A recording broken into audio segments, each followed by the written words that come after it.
আসসালামু আলাইকুম।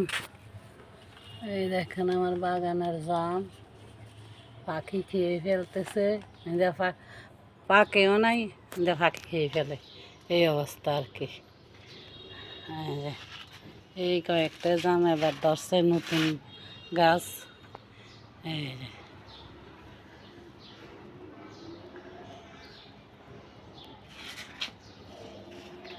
এখানে মরিচের চারাগুলি আর একটু বড় হোক, শক্ত হোক, তারপরে লাগাবো। আর এখানে একটা ঢেঁড়স গাছ আছে,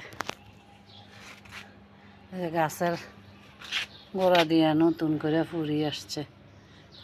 অনেকটি আসছিল, তো ওই দুইটা রাখছি আর সবগুলি ফেলে দিয়েছি। এটাও ফেলে দিই, রাখি।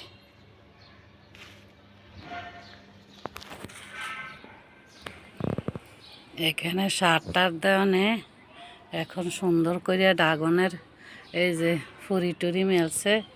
আল্লাহ জানে, দেখা যাক। এটাতে পুরাটাই ড্রাগন লাগাই দিছি। এই যে এখানে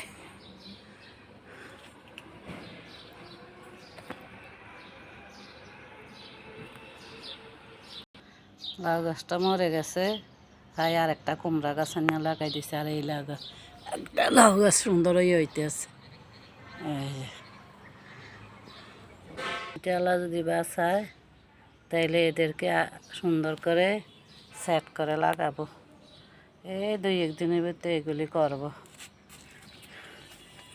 এদিকের গুলি হইতেছে, এই যে এটাও হইতেছে, এটাও হইতেছে। দেখি চারে তুলে দেব এদিক দিয়ে। আর আমার বরবটি গাছগুলিও মাশাআল্লাহ দিলে সুন্দর হয়ে বাড়তেছে। এই যে